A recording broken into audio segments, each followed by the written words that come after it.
স্ত্রী কখনোই প্রিয় নারী হতে পারে না, কারণ স্ত্রীর অনেক ভুল।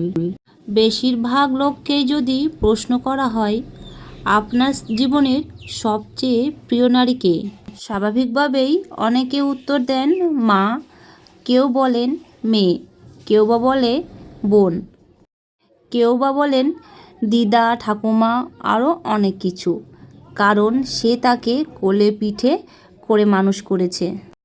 এমন অনেকগুলো সম্পর্কের কথা উঠে আসে। খুব অবাক লাগে, একজন মানুষও উত্তর দেন না তার বউ তার সবচেয়ে প্রিয় নারী।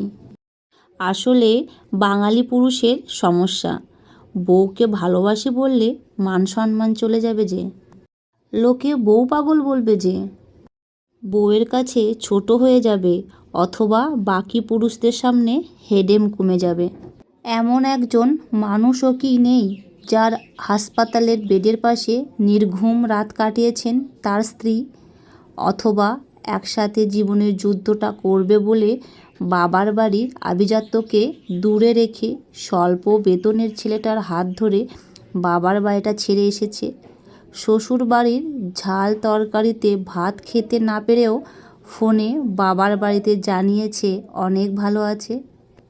নাকি নিজের বিছানা, মায়ের রান্না, জন্মের পরের বাড়িটা সব ফেলে আসা অনেক সহজ, যার কারণে বউ কখনো প্রিয় নারী হওয়ার যোগ্যতা রাখে না।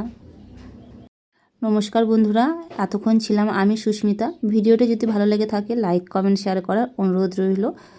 ধন্যবাদ সকলকে এতক্ষণ ভিডিওটি দেখার জন্য, এবং সকলকে অনুরোধ রইল আমার চ্যানেলটিকে সাবস্ক্রাইব করে পাশে থাকা বেল আইকনটা অবশ্যই প্রেস করে রাখবেন নতুন নতুন আরও ভিডিও পাওয়ার জন্য, এবং কমেন্ট বক্সে আমাকে জানিয়ে যাবেন ভিডিওটি কেমন লাগলো আরও নতুন নতুন ভিডিও পাওয়ার জন্য।